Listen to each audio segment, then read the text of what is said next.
طلع البدر علينا من ثنيات الوداع وجب الشكر علينا ما دعا لله داع. الفاتحة. بسم الله الرحمن الرحيم.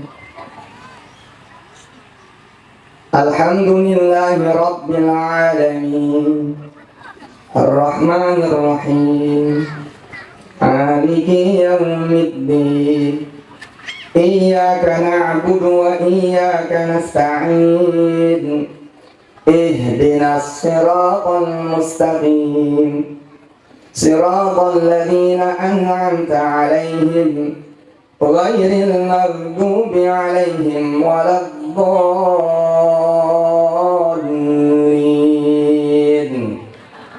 ذلك الكتاب لا ريب فيه هدى للمتقين. Bicaranya kurang, cuman diselang ayat 3, ayat 4 ketemunya apa?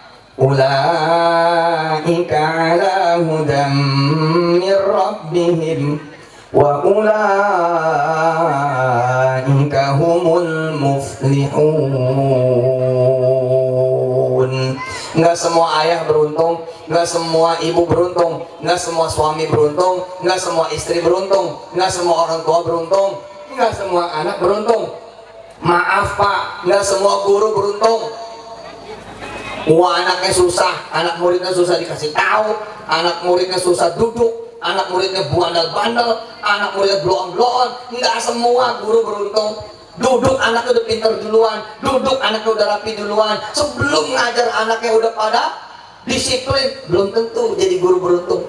Belum tentu jadi murid beruntung. Gurunya nggak masuk terus, ada. Lah gurunya malah nempelengin terus, ada. Lah gurunya malah menzinai muridnya, ada.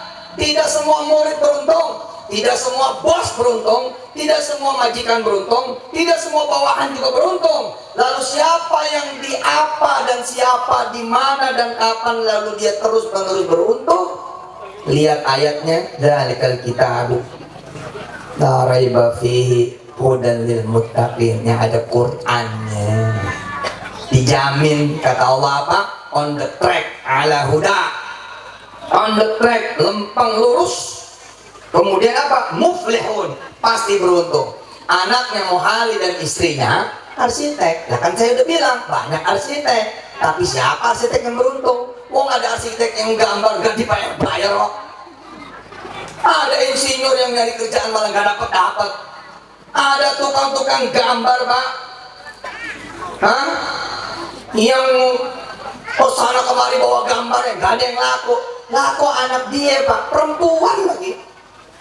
Itu sekali ngegambar, bayarannya bukan bayaran sekali bayar, tapi bayarannya itu royalti.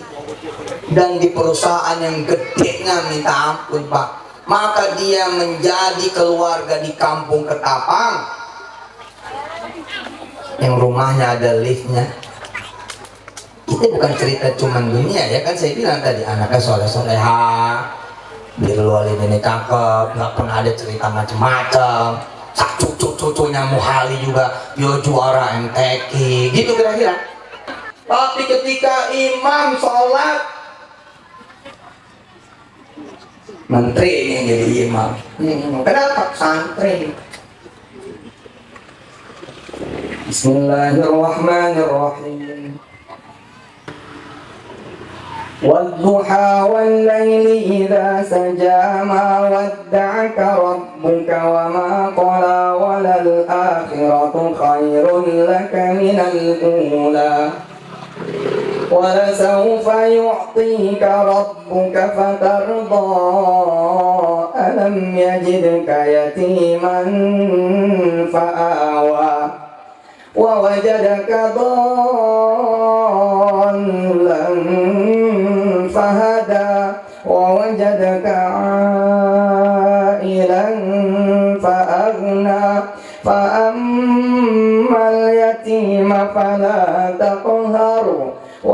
أما السائل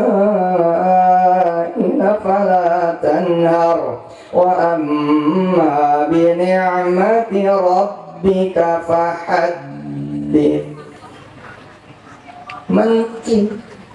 Menteri.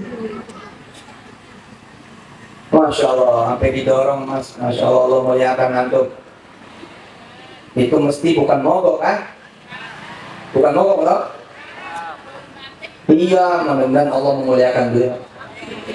Ini saya ngeliat loh, dia pas di situ langsung matiin, kemudian turun dari motornya, dituntun, Masya Allah. Atau ada orang yang rencana kerjanya nggak jelas, rencana bisnisnya nggak jelas, penyelesaian masalahnya nggak jelas. Ada calon kekasihnya juga nggak jelas. Mau nikah apa enggak sih mas? Sampean ini bener-bener mau ngelamar saya apa enggak sih? Nggak jelas. Ada orang tua juga yang nggak jelas sama anaknya. Bener bisa ngebiayain apa enggak? Bener punya kemampuan apa enggak? Sampai kemudian kuliah nanti S3 apa cuma S2 atau S1 atau malah cuma sampai SMA, nggak jelas. Ada orang yang punya utang juga nggak jelas bayarnya kapan. Kamu nih bayarnya kapan? Nggak jelas. Ada orang yang dikasih kerjaan juga nggak jelas kapan selesainya. Tapi Al-Quran disebut oleh Allah dari sudut manapun Al-Mubin, jelas. Jelas. Enak kalau ngikutin orang yang jelas. Sampai ikut saya, mau kemana pak? Dari Jakarta. Jakartanya mana? Tempat Ustadz Yusuf Mansur. Berapa hari pak? 6 hari. Jelas. Clear. Quran itu begitu. Hamim wal kitabil mubin. Jelas.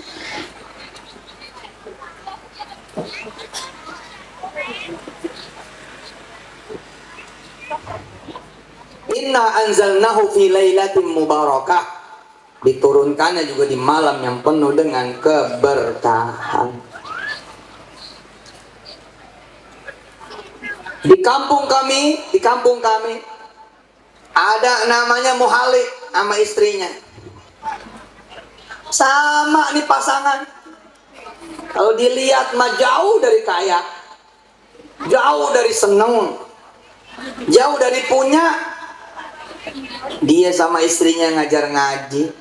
Yang kata orang jauh dari kaya, yang kata orang jauh dari hidup senang. Dan saya pernah orang yang jadi itu seperti itu. Saya pernah ketika remaja gak mau jadi santri, apalagi jadi ustadz. Clear jawaban saya apa? Gak bakal kaya, susah. Saya pengen yang dunia-dunia aja lah. Pengen yang dunia-dunia, maksudnya belajar yang besok tuh kerja gitu loh, ya kan? Yang besok tuh ngelamar kerja gampang lah gitu. Nah kalau ngaji, saya jadi apa? Saya termasuk yang begitu pemikirannya zaman dulu. Sampai kemudian nyerah, pulang ke rumah, pulang ke madrasah Al-Mansuriyah di rumah. Lalu ngelamar jadi guru ngaji sama ibu, minta santri, minta anak didik, mau ikut ngajarin ngaji. Kalimat pertama yang disampaikan oleh ibu saya, bibi saya, nenek saya zaman itu apa? Katanya nggak mau ngajar ngaji, nggak bakal kaya, susah. Saya ketawa aja. Tapi apa kata Rasulullah? Allahumma salli wa sallim wa barik alaihi wa ala alihi. Ayo ikutin saya. Bismillahirrahmanirrahim. Qala Rasulullah sallallahu alaihi wa sallama, inna allaha yarfa'u bihadzal kitabi aqwaman wa yada'u bihi akharin. Apa kata Rasulullah? Allahumma shalli wa sallim wa alaihi. Pegang Quran, nanti Quran akan ngangkat derajat. Pegang Quran. Kamu miskin bakal kaya, kamu susah bakal senang. Kamu punya utang, kamu bakal bisa bebasin semua utangnya orang-orang. Kamu belum haji, kamu belum umroh.